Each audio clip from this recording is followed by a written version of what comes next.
فلا تهنوا وتدعوا إلى السلم وأنتم الأعلون والله معكم ولن يتركم أعمالكم.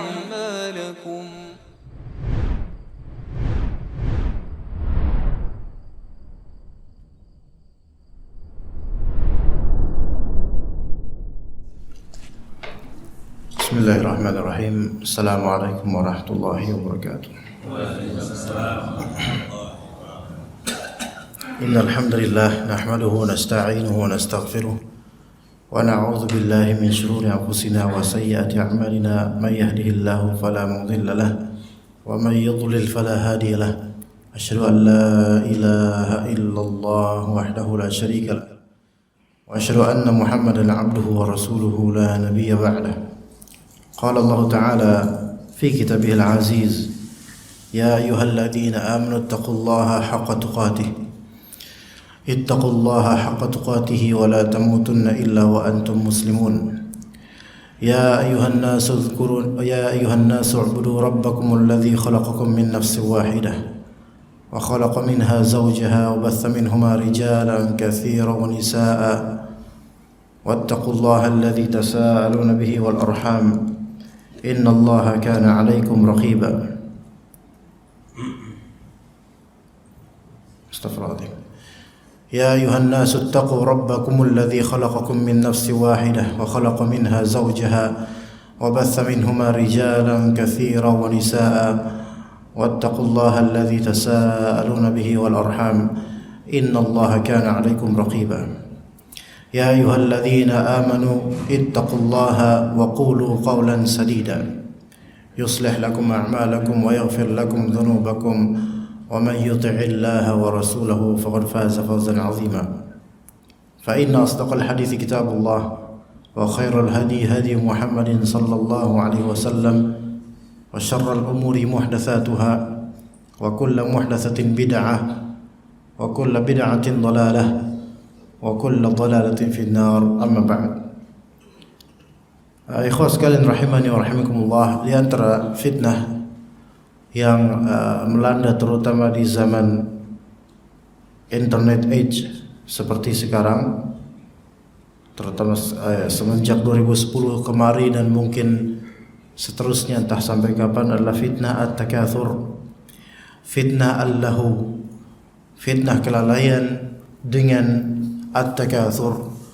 Maka insyaallah kajian ini kita akan membahas satu ayat tersebut, yaitu alhaakumut takatsur, yang masyhur di telinga kita, masyhur pula di lisan kita, masyhur pula di masjid-masjid dibacakan oleh para imam. Lafal alhaakumut takatsur dalam Al-Qur'an ini menunjukkan kenyataan, waqi', realita yang terjadi pada kaum muslimin, lebih-lebih orang-orang kafirin, musyrikin. Dan lahu atau kelalaian disebabkan atau dengan cara takatsur itu menjadi simah dan ciri khas orang-orang musyrikun dan orang-orang kafirun dan para pecinta dunia, para penjilatnya dan orang-orang yang tenggelam akannya. Jazakumullah khairan.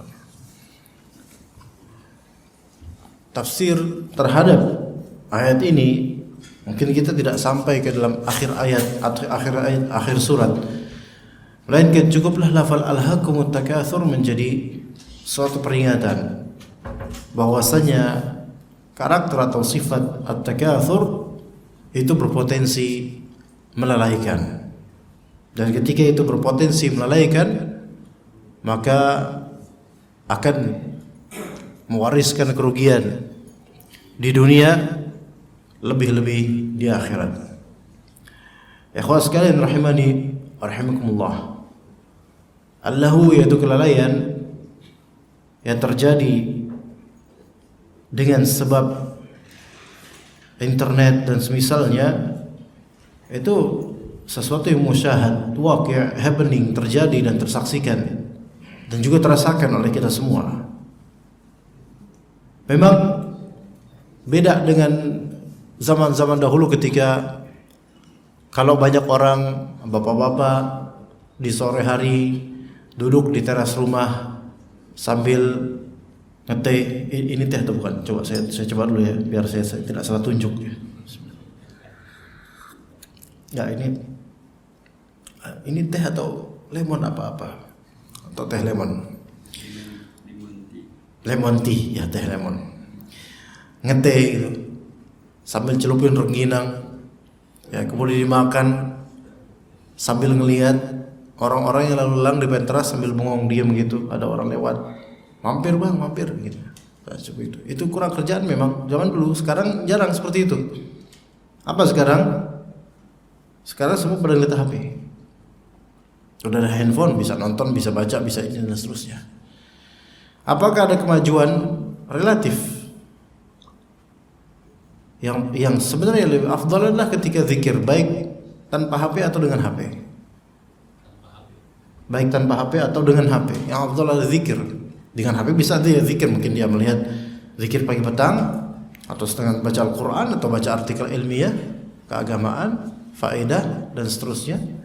Itu semua zikir insyaallah. Dan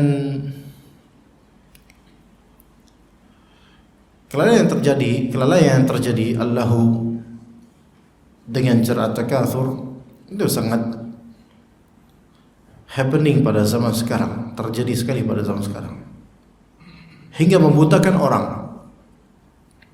terutama remaja atau kaula muda. Yang mana prinsip banyak dari orang anak muda sekarang, demi konten mereka rela untuk mengkhianati akal mereka sendiri. Bahkan sebagian demi konten mereka rela untuk mengambil risiko nyawa taruhannya bahkan.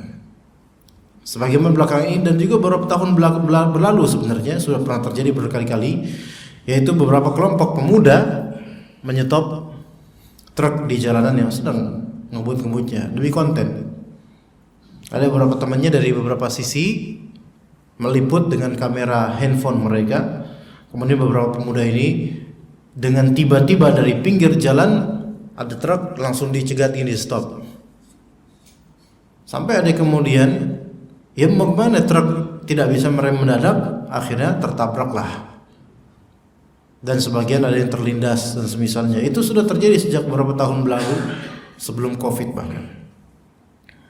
Ini salah satu sampel dari entah sekian banyak sampel demi konten rela mengambil risiko regangnya nyawa dan hilangnya kesempatan untuk bernafas lebih agar bisa beribadah dan bertaubat lebih.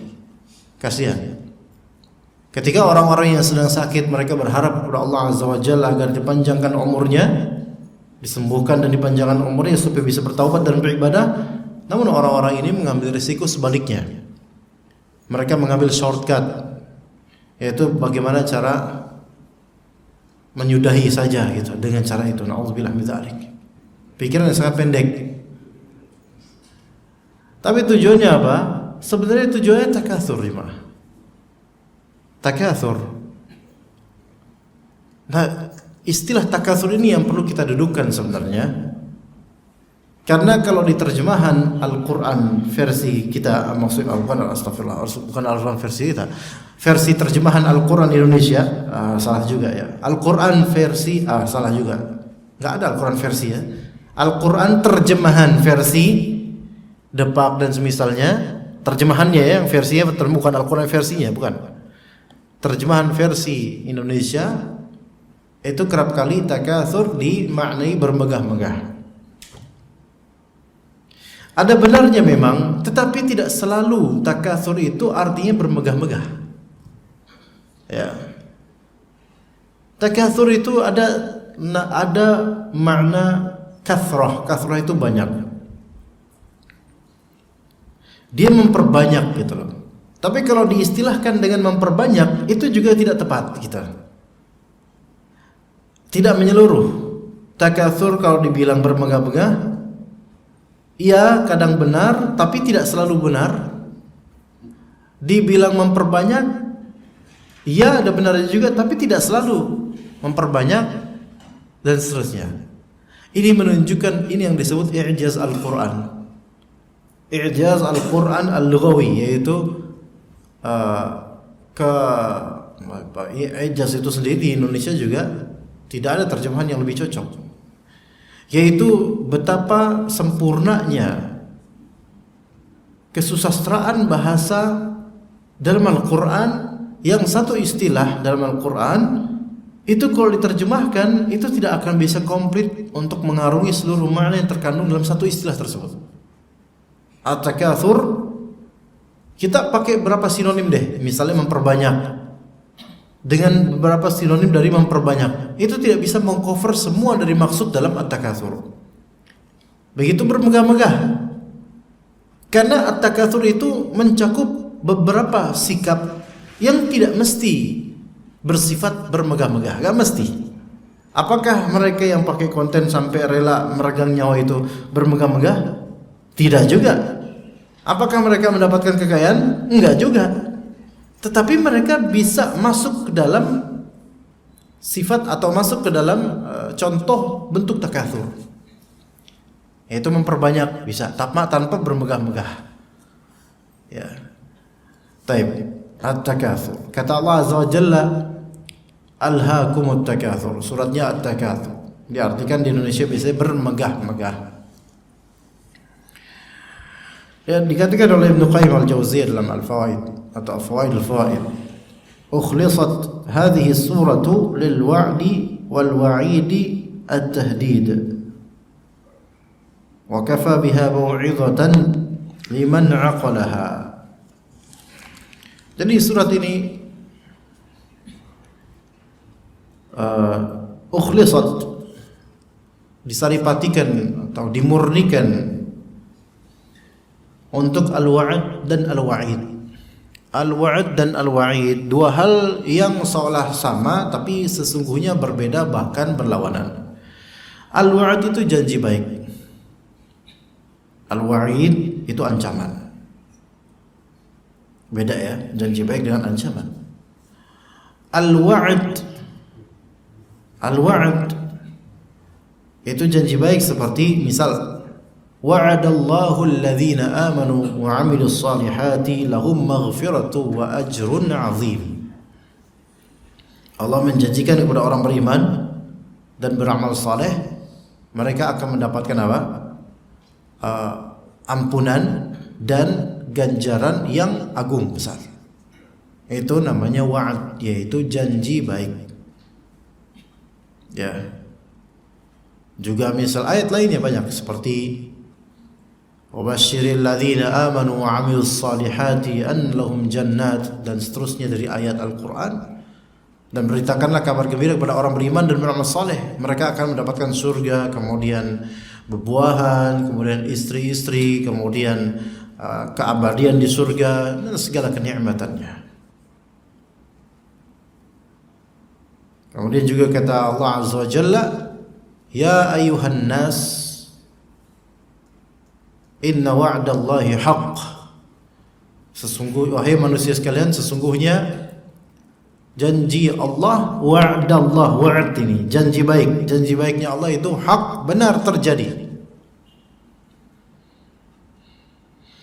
Baik, kemudian wa'id adalah ancaman.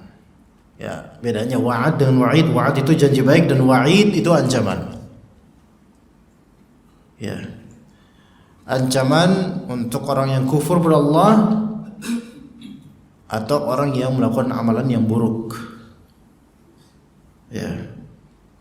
Kata Allah Azza wa Jalla, antara contohnya, innal ladzina kafaru bi ayatina sawfa nuslihim nara.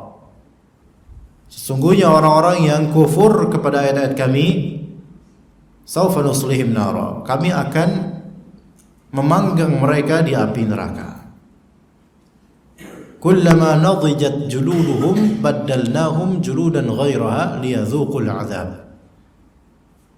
Setiap matangnya kulit mereka, na'udzubillah min dzalik. Kullama nadijat juluduhum, jadi kulitnya matang.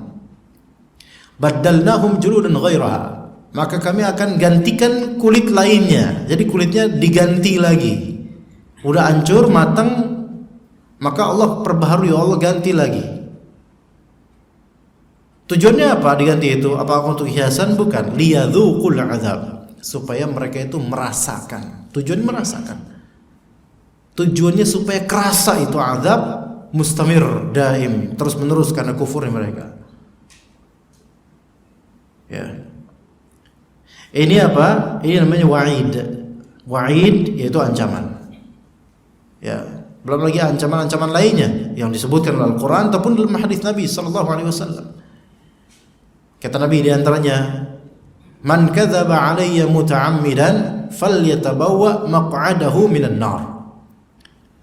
Barang siapa yang berdusta atas namaku dengan sengaja, maka dia seperti mempersiapkan apa?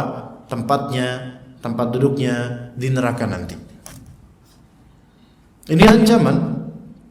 Tapi itu wa'id, ancaman.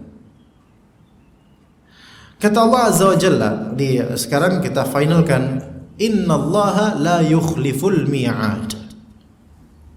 Sesungguhnya Allah Ta'ala la yukhliful mi'ad, tidak menyelisihi janjinya. Ini kaidah dari Al-Quran. Sesungguhnya Allah Ta'ala tidak menyelisihi janjinya. Baik. Mi'ad di sini menggabungkan dua hal. Menggabungkan wa'ad dan menggabungkan wa'id. Ancaman iya dan juga janji baik. Wa'ad janji baik dan wa'id ancaman. Masuk ke dalam mi'ad. Allah tidak menyelisihi janji baiknya dan tidak menyelisihi ancamannya.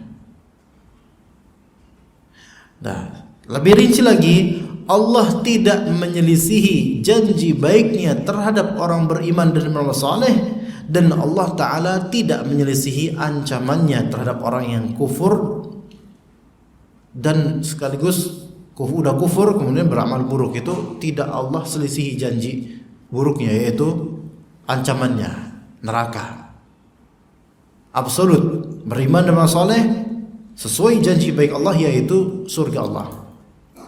Kufur dan berbuat buruk sesuai janji Allah, yaitu neraka. Baik, sekarang permasalahan adalah ada kalanya Allah Subhanahu wa Ta'ala tidak memenuhi ancamannya. Nah, ini perlu diperhatikan juga jemaah, dan ini semua ilmu insyaallah. Ada kalanya Allah Subhanahu wa Ta'ala tidak memenuhi ancamannya dalam konteks tertentu, dalam konteks lainnya. Kalau tadi jelas kaidahnya, innallaha la yukhliful mi'ad. Allah tidak menyelisihi janjinya, baik janji baik maupun ancaman, tidak selisih. Tapi itu dalam konteks apa? Kalau janji baik untuk orang beriman dan beramal saleh, kalau janji buruk, kalau misalnya ancaman, itu tidak akan Allah selisihi untuk orang-orang yang kafir, dan pasti karena dia kafir pasti buruk amalannya, tidak terima. Tapi ada konteks ketika Allah Azza wa Jalla tidak menepati ancamannya sendiri. Yaitu kapan jemaah? Ketika Allah Ta'ala mengampuni orang yang beriman dan punya dosa-dosa.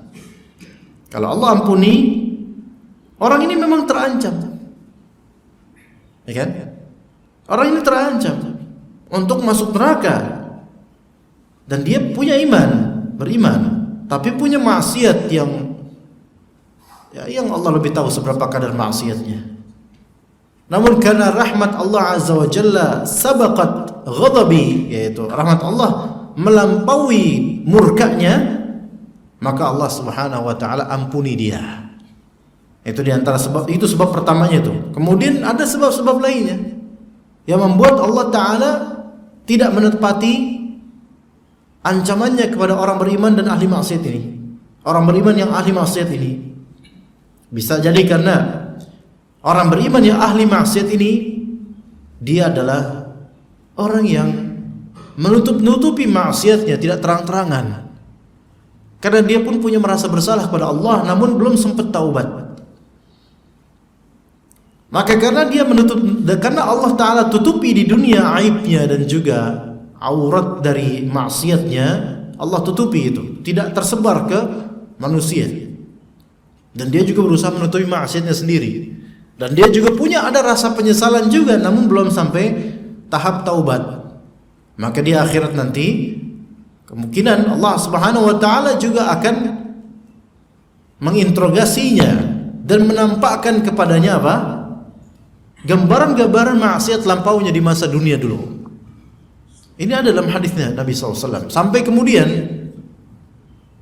dia orang ini merasa sudahlah, hancurlah aku, binasalah aku, karena dia diperlihatkan seluruh maksiatnya dan nggak bisa mengelak dari apa yang Allah Ta'ala tampakkan akan catatan masa lalunya dari maksiat demi maksiat, dan dia punya iman. Maka dia bilang, saya akan hancurlah saya setelah ini, hancurlah setelah. Udah di bayangannya dia udah masuk neraka dah saya ini. Ketika Allah Subhanahu wa taala interogasi dia dalam bahasa kita secara private, yaitu hanya antara Allah dengan dia.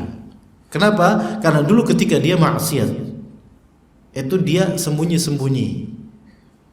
Namun juga ada bekas di kalbunya itu penyesalan dan tidak enak sama Allah Azza wa Jalla. Maka nanti dihisab di akhir juga Allah Ta'ala sembunyikan amalan buruknya karena tidak pernah dia tampakkan, dan Allah tutup sama dunia. Maka kata Allah, ketika dia sudah merasa sudahlah, seretlah aku ya Allah, udahlah saya nggak bisa apa-apa lagi, udah mengakui semua dosanya, maka kemudian kata Allah Azza wa Jalla, qad satartuha, aku telah menutup maksiat-maksiat ini di dunia, maka aku tutup pula di akhirat, maka Allah Ta'ala ampuni dia. Masya Allah. Memang orang ini terancam nggak tadinya? Ya terancam. Mungkin dia punya dosa-dosa tertentu yang Allah yang lebih tahu dosa-dosanya. Tapi karena dia merasa bersalah, memang selama dunia pun merasa menyesal dan nggak pengen seperti itu sebenarnya. Namun syahwatnya itu lebih melampaui istiqomahnya. Ya, maka kemudian terjadilah maksiat di dunia. Ya mungkin berkali-kali, berulang kali, dan dia taubat, jatuh bangun lagi, namun kemudian suatu ketika tidak sempat taubat, atau mungkin banyak sekali dosanya yang tersembunyi yang Allah lebih tahu dan tidak berkaitan dengan hak manusia. Dosanya tidak berkaitan dengan hak manusia. Baik hak di sini, hak kehormatan atau hak kepemilikan. Memang dia dosanya hanya antara dia dengan Allah Azza wa Jalla. Antara dia dengan Allah Azza wa Jalla dari maksiat-maksiatnya. Makanya seperti kalau sembunyi-sembunyi, tidak pernah menerangkannya, tidak berbangga akannya, bahkan ada rasa penyesalan sebenarnya tidak pengen menjadi soleh. Namun memang syahwatnya lebih besar daripada istiqamahnya. Maka Allah Ta'ala memang ancam dia untuk masuk neraka dengan nas dari Al-Quran dan juga Sunnah. Tetapi karena Allah Ta'ala rahmatnya melampaui murkanya, maka orang seperti ini semoga Allah Ta'ala rahmati, dan semoga kita pun termasuk orang-orang yang dirahmati oleh Allah Azza wa Jalla. Kemudian di antara sebabnya juga jemaah yang membuat seseorang tadinya dia terancam untuk dipanggang di neraka karena maksiatnya adalah sedekah. Ya, baik sir atau alaniyah. Baik apa sir itu apa ya? Tersembunyi maupun terang-terangan. Sedekah hendaklah kita lakukan di dua konteks itu. Di ketersembunyian dan di terang-terangan.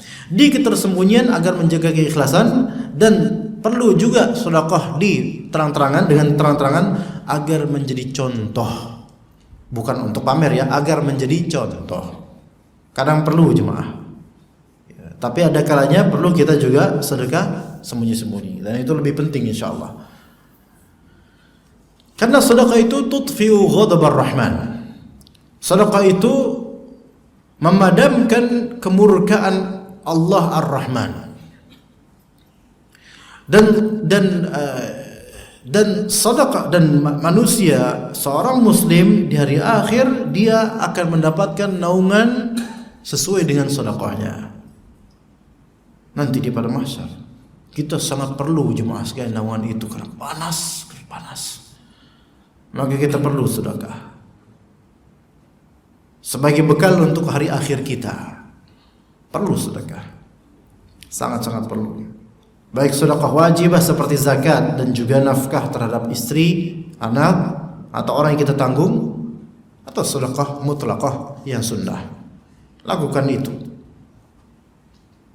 yang mana terancam seseorang karena maksiatnya, namun sedekahnya membelanya. Makanya kata Nabi sallallahu alaihi wasallam, ittaqullaha walau bisyiqqi tamrah. Astagfirullah. Ittaqun nara walau bisyiqqi tamrah. Peliharalah, tamenglah dirimu dari api neraka walaupun dengan sepotek dari satu biji kurma. Sepoteknya, Pak. Maksudnya sedekah sekecil apapun itu, kalau tulus ikhlas bisa bermanfaat. Bisa bermanfaat. Maka lindungilah diri kita dari api neraka dengan sedekah. Yang tadi terancam karena maksiat kita. Namun Allah Subhanahu wa taala melihat sedekahnya seseorang. Kalau dia muslim ya itu dilihat dari hal-hal tersebut. Maka di sini dalam surat At-Katsur itu ada wa'ad dan wa'id. Ada janji baik dan juga ada ancaman. Ya. Dan cukuplah itu surat At-Katsur sebagai mau'izah, sebagai nasihat bagi orang yang memahaminya. Faqauluhu ta'ala, perkataan Allah Ta'ala, alhaakum ay syaghalakum ala wajhin la tu'dzaruna fih. Jadi alhaakum kalau bahasa Arabnya artinya syaghalakum ala wajhin la yu'dzaru fih. Apa alhaakum? Alhaakum yaitu syaghalakum, telah menyibukkan kalian. Ya, sesuatu itu telah membuat kalian sibuk ala wajhin, dengan konteks yang la yu'dzaruna fih, dengan konteks yang kalian tidak diberi uzur. Kok bisa sampai sesibuk itu? Ya, jadi dunia, permasalahan dunia atau hal-hal yang sifatnya duniawi dan tujuan duniawi telah menyibukkan kalian dengan bentuk kesibukan yang kalian tuh tidak diberi uzur kenapa bisa sesibuk itu. Dan betapa banyaknya orang yang sibuk dengan dunianya sehingga lalai akan akhiratnya, jauh dari ibadah kepadanya, dan tidak ada uzur untuknya karena dia bisa menghentikan aktivitas duniawinya sementara demi bekal akhiratnya. Namun dia lebih memilih dunianya dibandingkan akhiratnya, bahkan menjual akhiratnya dengan harga dunianya. Maka yang seperti ini tidak ada uzur. Alhaakumut takatsur. Fa innal ilha'a 'ani syai'i al-ishtighalu 'anhu huwa al-ishtighalu 'anhu. Sesungguhnya al-ilha' 'ani syai', yaitu lalai akan sesuatu, itu adalah al-ishtighal 'anhu, yaitu sibuk akannya, bukan sibuk dengannya. Beda, sibuk dengannya berarti kita mustaghil bih, yaitu kita berkecimpung padanya. Tapi kalau misalnya mustaghil 'an, sibuk akannya, maka berarti kita ada kesibukan lain yang kita lalai dari hal tersebut yang lebih afdal dan lebih penting. Fa in kana biqasdin fa huwa mahallut taklif. Kalau misalnya sengaja tersibukkan akan dunia sehingga lalai akan akhirat, maka disinilah konteks pembebanan syariat yang berimbas pahala atau dosa. Wa in kana bighairi qasdin, kalau misalnya tidak ada maksud, tidak ada sengaja, tadinya dia enggak mau untuk lalai kayak gitu, enggak mau, tapi memang namanya manusia kadang-kadang salah dan tiba-tiba aja terbesit, maka yang seperti ini ibaratnya ya, seperti perkataan Nabi sallallahu alaihi wasallam fil khamisah, yaitu terhadap salah satu pakaian yang beliau pakai. Biasanya beliau itu pakai pakaian polos, ya. Sampai sekarang juga orang-orang Saudi terutama itu kalau pakai jubah itu polos rata-rata jemaah. Tapi ya tradisi mereka sama kita jauh beda, kebalik jauh. Kita ini Nusantara bermotif, kita ini harus rata-rata bermotif, ya. Baju-baju itu kalau polos aja tiap hari pakai polos banget, itu nggak biasa kebanyakan dari orang Indonesia. Tapi kalau di Arab nggak, rata-rata polos. Coba antum lihat aja, antum lihat orang-orang Saudi asli pakai batik, ya kalah, nggak pernah antum lihat itu. Saudi pakai batik, kemudian Muhammad bin Salman pakai batik. Ya enggak pernah. Ya. Enggak. Itu kita. Nah, Nabi SAW biasa pakai baju atau pakaian yang memang tak bermotif, lurus saja gitu, lempeng polos. Maka suatu ketika diberi hadiah pakaian dengan garis-garis motif. Maka apa kata Nabi SAW? Innama alhatni anifan an salati. Karena nggak biasa pakai baju bermotif atau pakaian bermotif, maka ketika sholat kemudian setelah sholat dilepas itu pakaian, ditanya kenapa ya Rasulullah, ini pakaian ini khamisah ini membuat saya lalai tadi dalam sholat saya. Jadi pas lagi sholat lalai. Gimana jemaah? Faham nggak maksudnya? Ibaratnya gini di sini nih karpetnya. Karpet kita bermotif nggak jemaah? Bermotif, tapi tidak haram. Ini tidak haram. Kita udah biasa seperti ini jemaah. Ketika kita sholat Allahu Akbar, di depan ada cendil ini apa sih? Kok cendil apa namanya? Manik apa? Ini namanya apa? Ya, kotak-kotak ini wajik ini nih, ya kan? Ngelihat kehitung berapa. Nah, itu namanya, maksudnya seperti itu. Karena ada kerjaan gitu loh, ada kerjaan di mata, itu ada kerjaan. Ya. Ada motifnya. Kalau itu lahu enggak itu lalai. Tapi itu kata ulama, kata beliau di sini, itu lalai bi ghairi qasdin. Lalai tanpa maksud. Kenapa tanpa maksud? Karena kita ini memang kita ke masjid bukan tujuannya itu cendil-cendil, bukan. Kita ke masjid buat sholat, tapi pas banget ada cendil-cendil di depan, akhirnya ya kehitung gitu. Contoh lain juga, kadang-kadang lagi sholat ada cicak lagi ngejar laron. Ini melalaikan, tapi ini lalainya kita ini bi ghairi qasdin, tanpa maksud. Kecuali kalau dari masjid jauh-jauh dari rumah ke masjid buat nyari cicak sama laron, nah itu baru ya itu. Tapi nggak ada yang seperti itu. Maka yang seperti ini kana sahibuhu ma'dzura. Orang yang seperti ini diberi uzur. Kelalaian yang memang diberi uzur, asal dia ya jangan terus-menerus seperti itu. Wa huwa naw'un minan nisyan. Maka ini semacam nisyan, yaitu semacam lupa ya. Enggak masalah insyaallah, asal dia kembali lagi ke kekhusyuannya. Jadi lahu, kelalaian itu ada dua macam. Allahu biqasdin, yaitu lalai dengan adanya maksud, memang pengen lalai, dan ada allahu bighairi qasdin, ada lalai tanpa niatan, tanpa maksud. Allahu biqasdin itu nanti akan ada konsekuensinya itu. Kalau allahu bighairi qasdin, tanpa maksud, maka itu dimaafkan. Kata Allah Azza wa Jalla di surat Al-Kahfi, di surat Al-Ankabut, ya, innama hadhihi al-hayatud dunya, kalau di Al-Ankabut lahu wa la'ib, kalau di Al-Kahfi hayatud dunya la'ibu wa lahu, ya. Dan juga di ayat-ayat lainnya dua lafal ini ada lahun dan la'ib. Nah, kan di Al-Kahfi kan, kalau di Al-Kahfi la'ibu wa lahu, ya. Di ayat lainnya wa tafakhur dan seterusnya. Tapi fokus dua ini dulu, lahu dan la'ib. Kata Ibnu Qayyim, allahu lil qalbi wal la'ib lil jawarih. Lahu, kelalaian itu adalah sifat untuk qalbu.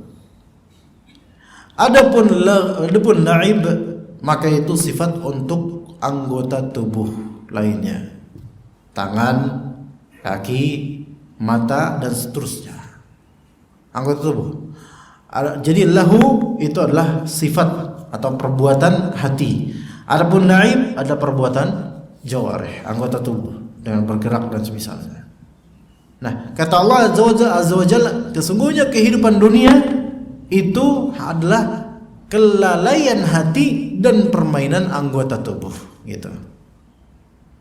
Ya. Dan kadang-kadang orang manusia menjamak keduanya.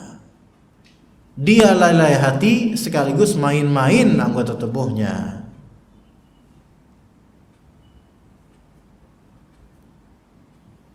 Dan ajaibnya Allah Subhanahu wa taala timpakan fitnah kepada orang yang menjamak kedua ini, justru makin jauh dari agama Allah dan makin kaya. Sekarang berapa gaji pesepak bola profesional? Kalau di luar negeri, di barat, wah itu kalau dihitung-hitung per jamnya dia itu bisa harganya berapa ratus juta dapat penghasilan per jam. Ya, berapa ratus juta per jam aja udah berapa ratus juta. Orang sekarang gajian kalau kerja udah kerja capek, nganter jadi kurir, nganter mana-mana, udah gitu dia antar orang yang gak ada di rumah lagi dan seterusnya. Wah, itu pun cuman gaji 4 juta per bulan. Buat nyampe ratusan juta dia kudu gaji berapa tuh? Berapa tahun? Masya Allah. Tapi ajaibnya kurir ini selama dia nganter barang dia selalu murajaah. Masya Allah, pahalanya banyak. Adapun pesepak bola yang diidolakan banyak dari kaum muslimin ini, zikir enggak? Jangan lagi orang kafir gimana zikir? Tapi terus menerus dapat duit lumbung uangnya terus menerus. Kontras. Allah berikan orang-orang yang lalai dan main-main di dunia ini, Allah berikan nasib mereka di dunia. Biarkan. Tapi kalau mau yang enak jemaah sekalian, di dunia ini punya ilmu, beramal terus, dan Allah lancarkan rezekinya, khalas, itu udah enak. Khalas. Antum nggak perlu lagi, kita nggak perlu lagi mengidolakan orang-orang non muslim atau kafir, karena Allah sudah berikan kita jauh kenikmatan jemaah sekalian. Adakah di antara jemaah sekalian yang pusing mikirin besok hari mau makan apa? Nggak ada, karena sudah sholat subuh berjemaah pula. Allah jamin rezekinya. Dia berada di zimmatillah, di tanggungan Allah. Kita semua ada di tanggungan Allah. Dan Allah tidak akan dipertanyakan pertanggungannya. Artinya Allah tidak bisa digugat akan pertanggungan jawabannya Allah Azza wa Jalla, karena kalau sudah Allah tanggung, Allah jamin, itu nggak bakal Allah Subhanahu wa taala akan khianati jaminannya. Pasti dijamin. Yakin deh Pak, kalau masih panjang usianya insyaallah nggak bakal rezeki kita itu Allah simpangkan ke yang lain. Ya enggak Pak? Iya. Tadi apa? Lahu itu adalah sifat untuk qalbu. La'ib sifat untuk anggota tubuh. Dan kehidupan dunia, kalau qalbu dan anggota tubuh sudah dikuasai dengan lahu dan la'ib, khalas. Dia pasti menuju kekufuran kepada Allah Azza wa Jalla. Menuju kekufuran, ya. Kemudian kata Ibnu Qayyim al-Jauziyah rahimahullah, "Walihada kana qawluhu alhaakumut takatsur, alhaakumut takatsur ablagha fi dhammi min shaghalakum." Oleh karena itu firman Allah alhaakumut takatsur dengan lafal alhaakum itu lebih ablagh, lebih masuk, lebih dalam, lebih tinggi kesusastraannya, dalam lebih mencakup dalam mencela dibandingkan lafal syaghalakum. Syaghalakum itu menyibukkan kalian artinya, tapi alhaakum itu menyibukkan sampai melalaikan. Fa innal 'amila qad yasta'milu jawarihahu bima ya'malu wa qalbuhu lahin bih. Begini jemaah, ada orang yang melakukan sesuatu, beramal, qad yasta'milu jawarihahu, kadang dia menggunakan anggota tubuhnya untuk melakukan sesuatu dan qalbunya itu lahin bih, qalbunya lalai akan amalannya sendiri. Dia sholat, bener lagi sholat, memang penampakan jadi jawarihnya anggota tubuhnya lagi sholat. Anggota tubuhnya sedang tidak main-main, lagi sholat, tapi hatinya lalai masuk sini. Iya dia sholat, dia muslim dia, tapi tetap mengamal, tetap terjadi alhaakumut takatsur. Ya, tetap ada kelalaian di sini. Sholatnya, terutama zuhur ya, kan lagi sibuk-sibuknya siang nyari ma'isyah ya. Dan ini terjadi banyak pada kita. Salat wajib, Allahu Akbar. Ya Allahu Akbarnya itu masih ingat Allah Azza wa Jalla, Allahu Akbar. Mulai kemudian, ya apalagi salatnya kan baca sendiri, tidak dengar imam. Udah mulai memikirkan apa, dagangan, ini, itu, dan seterusnya. Ini alhaqum. Bahkan melalaikannya itu di dalam ibadah itu sendiri, dilalaikan itu jadinya. Padahal lagi beribadah loh. Gimana kalau lagi nggak beribadah? Bisa masuk di sini. Ya. Ini bedanya alha dengan syaghala. Kalau syaghala itu ketika sibuk, maka anggota tubuh itu harus dengan kesibukannya. Misalnya dia sibuk dengan pikiran bisnisnya, anggota tubuh akan mengikuti pikiran bisnisnya. Tapi kalau alha nggak mesti kayak gitu. Alha bisa kayak gitu, bisa, dan bisa juga versi kedua yang tadi. Dia lagi sholat, anggota tubuhnya lagi sholat, tapi hatinya tuh lalai. Ini maksud alha, bukan syaghala. Yang syaghala itu hatinya, anggota tubuhnya tidak. Maka ini masuk ke alha. Itulah bedanya melalaikan dengan menyibukkan. Sesuatu yang melalaikan itu bisa jadi dia sedang dalam ibadah, tapi hatinya lalai. Sesuatu yang menyibukkan itu nggak bisa disandingkan dengan ibadah. Ya, baik. Fallahu huwa dhuhul wa i'rad. Maka lahu yaitu kelalaian itu adalah dhuhul, seperti ada lupa dan juga kemalingan, bukan kemalingan apa? Memalingkan diri darinya. Baik, bagaimana dengan at-takatsur? At-takatsur itu tafa'ul dari kathrah, bentuk tafa'ul dari banyak. Ay mukatsaratu ba'dikum li ba'd, yaitu saling membanyak-banyakan antara sebagian kalian dengan sebagian lainnya. Wa a'radu an dzikril mukatsar bihi iradatan li itlaqi wa umumi wa anna kulla ma yukathiru bihi al-'abdu ghayrahu siwa ta'ati Allahi wa rasulihi wa ma ya'udu 'alayhi bi naf'i ma'adi fa huwa dakhilun fi hadha takatsur.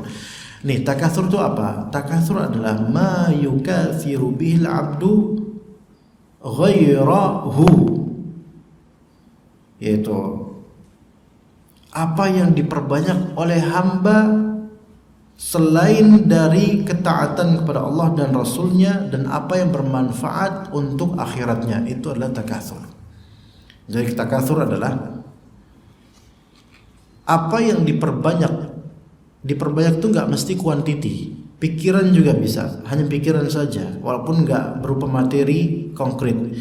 Apa yang diperbanyak oleh hamba selain dari ketaatan kepada Allah dan Rasulnya, dan yang bermanfaat untuk akhiratnya, apapun itu. Takatsur adalah sesuatu yang diperbanyak oleh hamba selain ketaatan dan selain manfaat akhirat. Dah, simpelnya kayak gitu. Masuk gak kira-kira, korelatif atau relevan gak kira-kira kalau diantara contohnya adalah bikin konten atau meregang apa, rela mengambil risiko regang nyawa demi konten, apa kira-kira masuk gak? Kalau masuk, kok bisa masuk? Ayo, gimana, masuk gak? Masuk, Pak. Tuh, saya jawab sendiri tadi tuh, saking gak ada yang jawab daripada ya. Masuk, Pak. Dari sisi mana masuknya? Pemuda-pemuda yang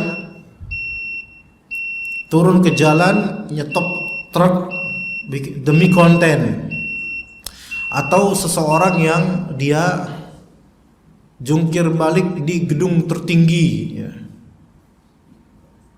ya, atau dia naik setut, ya, apa tuh namanya yang buat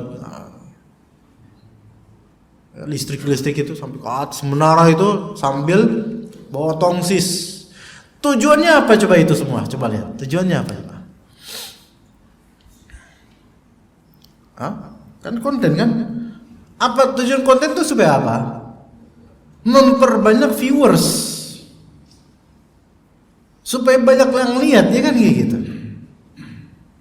Itu takatsur bukan? Takatsur itu dia memperbanyak sesuatu bukan dalam rangka ketaatan, bukan, enggak ada. Enggak. Dan orang yang taat pada Allah dan Rasulnya itu tidak mau dia serta-merta memperbaik dunia begitu aja, enggak.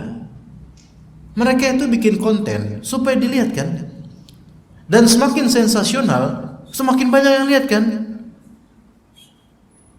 Semakin banyak melihat, apa yang mereka dapatnya? Sensasi apa? Sensasi dilihat banyak orang. Udah muter di situ aja sebenarnya, muter di situ. Ini yang disebut takatsur. Apakah mereka taat dalam? Enggak, mereka lalai. Alhaakumut takatsur. Sikap itu telah membuat mereka lalai dari ketaatan kepada Allah Azza wa Jalla. Seandainya mereka taat, mereka tidak akan berbuat sekonyol itu. Parkur ya. Apa parkur itu? Anda nggak tahu definisinya apa. Pokoknya parkur itu seperti berjalan cepat atau lompat-lompat di antara buildings, di antara bangunan-bangunan tinggi itu. Terus parkur. Emang ada tekniknya, betul. Pertanyaan saya, antum tuh ngeparkur buat apa? Mau jadi maling? Oh, enggak lah, maling enggak lah, kita bukan maling. Terus ngapain? Ya, bodybuilding aja supaya body ini kuat. Udah cuma itu. Ya enggak sih. Dikamerain terus enggak? Dikamerain terus. Bisa gini loncat. Kan spesial tuh, sensasional, dan jarang orang bisa gitu. Tujuannya apa dikamerain dan diupload? Supaya dilihat. Makin dahsyat, makin hebat kan, makin banyak yang ngelihat. Kalau udah banyak ngelihat dan banyak yang re-upload kemudian ke media sosial mereka, apa yang antum dapatkan? Ya udah, senang aja. Udah seperti itu, udah. Senang aja, selesai. Alhaakumut takatsur. Ya enggak, Pak? Jadi kesenangannya itu cuman tumpul di masalah hatinya, senang, selesai, Pak. Udah selesai. Suka-suka gua dong, udah selesai gitu dong, Pak. Ya Allah, jemaah sekalian, kita tuh kalau seneng. Apa sih habis seneng itu? Selesai kan ya? Akhirnya nyari kesenangan berikutnya, nggak akan puas. Seseorang tidak akan puas dengan kesenangan pribadinya, nggak akan puas, wallahi. Sebagaimana seorang hamba Allah yang bertakwa tidak akan letih dari kehausan akan ridha Allah. Selalu dia haus akan ridha Allah. Dia ibadah pengen lagi, dia ibadah terlahir lagi keinginan ibadah berikutnya, terus begitu. Dan itu kelezatan yang tidak bisa terbayarkan oleh dunia, walaupun dia dikasih dunia. Kalau dia sudah merasakan kelezatan beriman kepada Allah Azza wa Jalla, wallahi nggak ada apa-apa dunia ini, jemaah. Allah rezekikan dia dan nggak ada apa-apa dunia ini. Orang sepertinya orang yang tidak lalai, insyaallah. Lah kenapa di sini kok Allah Subhanahu wa taala seperti menisbatkan orang kelalaian itu dinisbatkan kepada takatsur? Karena rata-rata yang melalaikan atau orang-orang yang lalai akan ibadah kepada Allah itu rata-rata orang yang pengen banyak. Nah, orang yang pengen banyak, maksudnya pengen banyak apa? Pengen banyak keduniaannya. Rata-rata gitu. Ya. Di sini katakan dzamut takatsur fattakatsuru fi kulli syai. Sikap takatsur itu di segala sesuatu. Atau dalam bahasa kita memperbanyak atau bermegah-megah atau selainnya gitu. Min malin au jahin au riyasatin au niswatin au haditsin au ilmin. Ajaib. Bisa saja sikap takatsur itu di konteks harta. Oh, ini masyhur, semua orang tahu ya. Di konteks jah itu adalah jabatan. Ini juga nih. Di konteks jabatan, baik jabatan di perusahaan, di pekerjaan, terutama sekali jabatan di pemerintahan. Kemudian riasah, menjadi riasah, yaitu riasah ini kepemimpinan, takatsur dalam kepemimpinan. Mirip dengan jabatan, tapi riasah itu tinggi. Dia pengen paling top gitu loh. Dan riasah ini bisa di skala kampung, di skala kecamatan, di skala negara, atau bahkan di skala perusahaan dan pekerjaan bisa. Atau juga takatsur dari segi niswah, perempuan. Atau takatsur dari segi hadis. Hadis di sini bisa dimaknai yaitu hadis, dia memperbanyak hadis, memperbanyak riwayat-riwayat. Atau takatsur dalam masalah ilmu pun bisa, masya Allah, dalam masalah ilmu. Nah, dari masalah harta kita sudah tahu. Malah ini fitnah yang paling masyhur. Dengan harta seseorang bisa lalai. Pikirin pekerjaan, pikirin duit, pikirin laba, cuannya, untungnya dan berapa dan seterusnya. Bulan ini berapa itu sampai kepikiran di benak dan sampai menjadi pustaka pikiran dia ketika sholat. Dia nggak mikirin tentang subhanallah bihamdi apa artinya. Ihdinas siratal mustaqim itu gimana maknanya, nggak mikirin itu. Tapi yang terpikir di dia, cuan gue berapa ya? Tadi belum dihitung lagi dan seterusnya. Alhaakumut takatsur.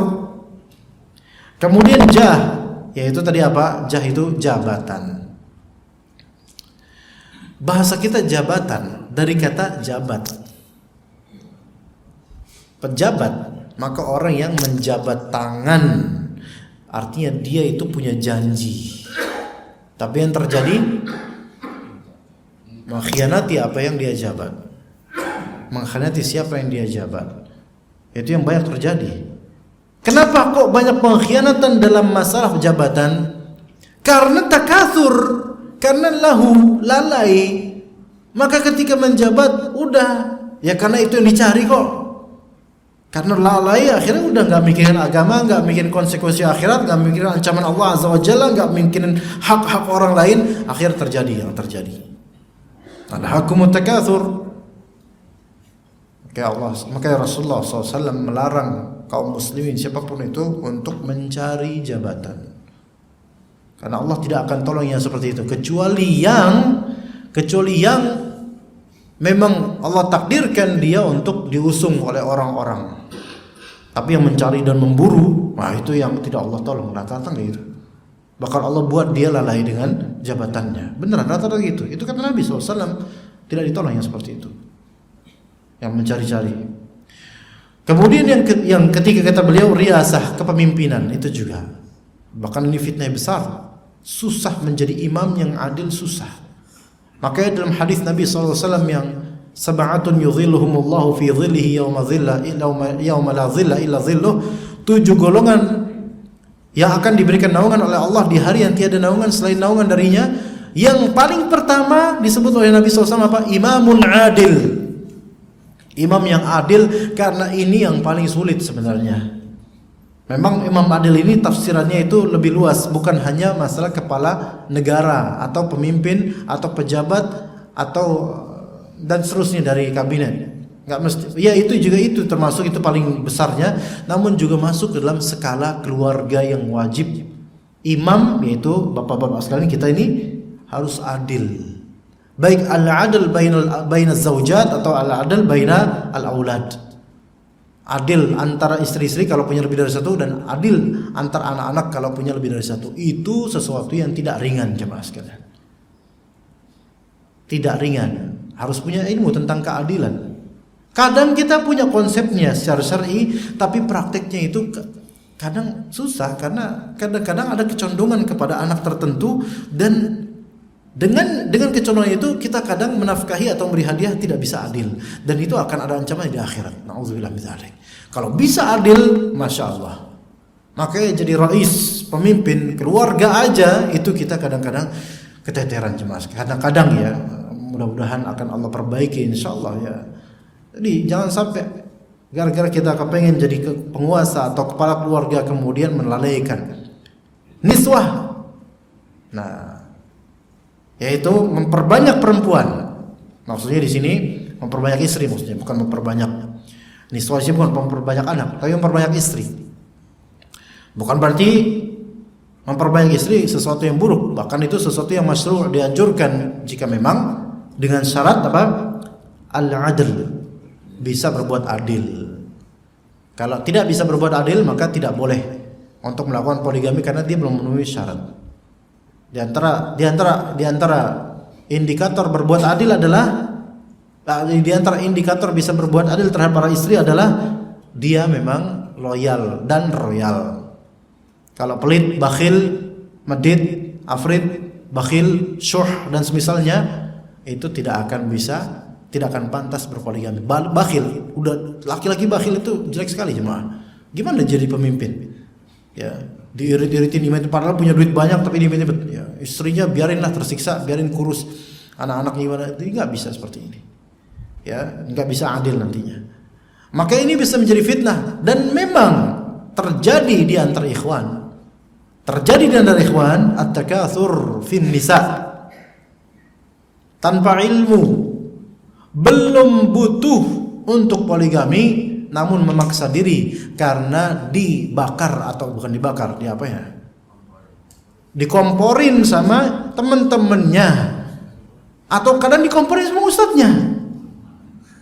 ustadznya udah 3, 4, antum kapan akhi, kan itu kan lebih terbakar pak. Mendingan dulu bujangan kita waktu lebaran kan, kapan nikah kan gitu.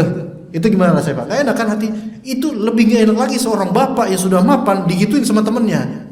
Kapan nambah? Itu lebih gak enak lagi pak, beneran. Lebih sakit karena saya pengen, cuman banyak UFO di rumah, ya gitu. Ya, gitu kan? Itu lebih membakar lagi. Akhirnya nekat akhirnya, padahal belum siap. Maka terjadi banyak perceraian dan hancur rumah tangga, bukan karena syariat poligami, tapi karena orang-orang yang belum siap itu justru melakukannya. Sementara yang sudah siap, Allahu alam kapan tahu. Ya. Begitu jemaah sekalian. Bisa takatsur fi niswah, bisa, dan itu bisa membuat seorang pria itu betul-betul hancur hidupnya gara-gara dia pengen nikah lagi, tapi dia nggak kesampaian atau dia nggak mampu atau gimana dan seterusnya. Itu bisa hancur. Maka yang afdal adalah jemaah sekalian, seusia apapun Anda, jauhilah majelis yang membicarakan poligami. Kecuali majelis tersebut majelis ilmu tentang poligami, fadhal. Ya. Tapi kecuali juga jangan sampai majelis ilmu yang tentang poligami ini memang tujuannya adalah bisnis, jangan. Kalau itu jangan ikut. Beberapa seminar itu tujuannya murni bisnis karena menggait membership supaya mereka nanti ikut poligami, dan versi lewat jasanya para pemilik seminar ini akhirnya harus bayar sekian puluh juta lah. Itu terjadi dan penipuan terjadi di situ. Maka kalau yang majelis fikih poligami, fadhol ikut, itu bagus sekali. Tapi dengan ilmu, bukan tujuannya untuk member. Ya. Kemudian majelis-majelis yang di antara ikhwan ini banyak ini. Ya, ada janda baru kemudian dibincangkan sama ikhwan-ikhwan. Ini terjadi ini. Anda nggak tahu kalau di daerah ini, semoga nggak di sini. Kalau di sini nggak ada sini, alhamdulillah ya. Iya, nggak di sana pak, di samping Israel. Ya. Itu kalau misalnya ada seperti itu, jauhi. Keluar aja pak, keluar. Atau ada grup yang khusus perjodohan, jangan beneran, itu merusak hati dan merusak hubungan kita sama istri. Jangan. Ya, mendingan sama orang yang berilmu yang sudah mungkin mempraktekkan, minta kemudian ilmunya dan bagaimana itu lebih afdal jauh daripada majelis-majelis antar ikhwan yang sama-sama halu semua, ijma' halunya itu bersepakat untuk halu bareng, kemudian ngomong nggak jelas, ngomongin janda ini janda itu bekas ini dan seterusnya, itu nggak benar. Ya. Dan juga hadis dan ilmu, memperbanyak ilmu, tapi bukan untuk mendekatkan diri kepada Allah, melainkan hanya untuk koleksi ilmu. Maka ini semua masuk dalam at-takatsur dan melalaikan. Ya, taib. Jam berapa sih? Taib 6.15. Mungkin kita pertanyaan? Ada yang nanya pak? Ayo bapak silakan pak. Fadhol. Assalamualaikum warahmatullahi wabarakatuh. Saya itu dihantui rasa dosa. Ya. Karena anak saya itu kan mau main kedokteran. Walkman? Ingin masuk kedokteran. Kedokteran. Saya larang, masuklah. Ekonomi aja lanjut luas pekerjaannya. Dia masuk kerja di bank. Allah musta'an. Banyak. Ya. Tiap saat dimakan. Berdoa. Supaya berhenti karena dia juga sering seminar. Jadilah dosen saja daripada sekarang tetap aja di bank. Tapi Allah musta'an. Bank konvensional, bank ribawi ya. Bukan syariah, bank Ya. konvensional. Pun bahkan walaupun bank syariah itu tetap nggak bisa dibilang aman juga pak sebenarnya bank syariah. Dua-dua lagi anak saya. Oh gitu.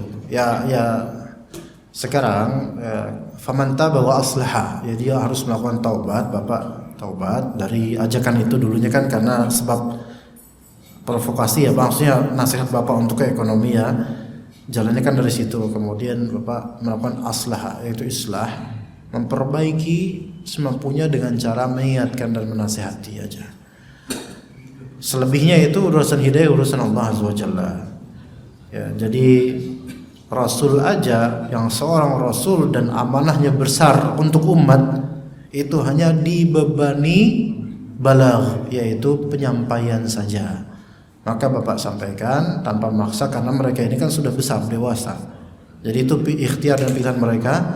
Sampaikan secara rutin, tapi bukan metode yang membuat mereka makin sebel ya. Maksudnya Bapak lebih tahu tentang karakter anak bagaimana. Sampaikan terus ya setiap ketemu. Ya. Sampai sekarang Berarti tinggal doanya, Bapak sedekah, dengan sedekah tersebut insya Allah. Kemudian Bapak bertawasul dengan sedekah tersebut dalam doa, maka insya Allah Allah Ta'ala akan membukakan pintu hati mereka untuk kembali ke yang terbaik dari rezeki penghasilan insya Allah. Dan saya yakin insya Allah Allah kabulkan. Kalau Bapak tulus lillahi ta'ala, maka Allah Ta'ala akan kabulkan ya, doanya orang tua terhadap anak kebaikan itu tidak ada penghalang insya Allah. Apalagi kalau orang tuanya berusaha untuk soleh, begitu insya Allah Allah mudahkan pintu hati mereka berdua untuk terbuka menuju penghasilan yang baik. Begitu Pak ya. Oh iya, ya Fadol. Kalau organisasi politik Islam itu misalkan parpol, partai politik, Ya. termasuk atakasur ya? Parpol termasuk at-takatsur atau tidak? Jawabannya ada di Bapak sendiri. Ya. Bisa dilihat sendiri di kenyataan. Saya nggak mau mengatakan itu di sini karena takutnya ada orang parpol di sini nanti saya nggak dipilih lagi. Ya. Semua itu adalah mencari dunia, dan di antara mereka ada orang-orang baik yang memang berusaha untuk memberikan terbaik. Ada. Hanya saja yang baik ini tidak bisa mengcoveri keburukan yang terlalu jamak di sana. Jadi susah. Cuman kita nggak perlu saja, kita minta pada Allah aja semoga hidayah buat orang kaum muslimin. Nggak tahu gimana caranya supaya mereka itu bisa membuat negeri ini lebih baik. Tapi kita doakan saja semoga Allah beri hidayah pada penguasa kita dan orang-orang yang akan menjadi penguasa di Indonesia. Semoga Allah Ta'ala beri hidayah supaya negeri ini lebih baik insyaallah. Gituin aja Pak, karena kalau kita bilang terkutuk mereka semua nggak bisa juga kita bilang gitu. Ya. Terutama parpol Islam ya. Aturan parpol Islam. Ya kita serahkan aja kepada Allah. Ya. Ya di sini ada bismillah Ustaz, bagaimana seorang yang senantiasa berbuat baik dengan harapan setelah ia mati orang-orang akan mengingatnya sebagai orang baik? Tergantung. Kalau dia berbuat baik supaya nanti orang-orang mengingatnya dalam artian supaya orang-orang mendoakan kebaikan buat dia supaya selamat akhiratnya, itu nggak apa-apa. Tapi kalau maksudnya supaya orang-orang mengenangnya sehingga mengenang semata, maka ini orang hubbud dunya, mencintai dunia semata. Jadi bedakan.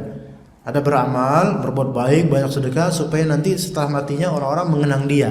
Mengenang dalam artian melihat fotonya, menangis, kemudian mencintainya setelah menikah dan seterusnya. Ini dunia, ini enggak bermanfaat. Tapi kalau maksudnya nanti supaya ketika saya wafat nanti orang-orang supaya misalnya siapa tahu mereka doain saya, supaya nanti di akhirat nanti mereka juga bisa memberi syafaat kepada saya, maka ini tidak apa-apa, bahkan bagus, tidak masalah insyaallah. Itu bedakan ya Pak. Artis-artis dan orang-orang yang mencari dunia itu rata-rata supaya dikenang. Dan ini dunia, ya kan? Membuat album dan membuat ini itu lagu-lagu yang luar biasa bagusnya supaya nanti setelah wafat kita legenda, supaya kita jadi legenda. Sepak bola dapat piala sampai berapa piala banyak supaya apa? Nanti setelah mati jadi legenda. Ini seperti ini hubbud dunya, cinta dunia. Ya, jangan sampai kita terjerumus dalam hal seperti ini. Nauzubillah min dzalik. Berbuat baiklah, banyaklah sedekah, wakaf masjid dan seterusnya. Bukan supaya dikenal semata, melainkan supaya Allah Subhanahu wa taala ridha. Gitu aja. Sallallahu ala nabi Muhammad wa ala alihi wa sahbihi ajma'in. Subhanakallahumma bihamdika asyhadu an la ilaha illa anta astaghfiruka wa atubu ilaik. Wassalamu alaikum warahmatullahi wabarakatuh.